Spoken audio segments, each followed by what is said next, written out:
కానికి సంబంధించిన చిన్మయ బ్రహ్మచారి అరెస్టు జైలుకు పంపించినటువంటి ఉదంతం నేపథ్యంలో బంగ్లాదేశ్కి దీని వెనకాల ఉన్నది అమెరికా. వాస్తవంగా అమెరికా చేయించుండదు, కానీ అమెరికా అయితే హిందువుల మీద దాడులు, హిందూ సంఘాల మీద దాడులు, హిందూకి సంబంధించినటువంటి ప్రతినిధుల మీద దాడులు, హిందువులకు సంబంధించిన సాధువుల మీద దాడులు, కేసులు ఇట్లాంటి వాటిని వ్యతిరేకిస్తూనే వస్తుంది. అదే సందర్భంలో ఇప్పుడు అమెరికాలో యూదు ల్యాబీ తర్వాత స్ట్రాంగ్ ల్యాబీగా ఎమర్జ్ అవ్వాలనుకుంటున్నటువంటి హిందూ ల్యాబీ ఇప్పుడు ఒక సీరియస్ ఎఫర్ట్ పెట్టింది.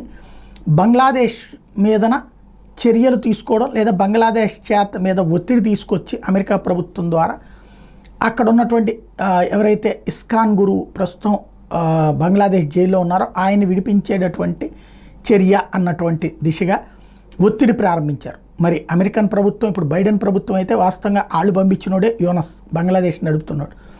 అతని కోసం వీళ్ళు హిందూ సంఘాల కోసం అతని మీద ఒత్తిడి తెచ్చి మార్పిస్తారా, లేదంటే కనుక మాకు సంబంధం లేదని వదిలేస్తారా చూడాల్సి ఉంది.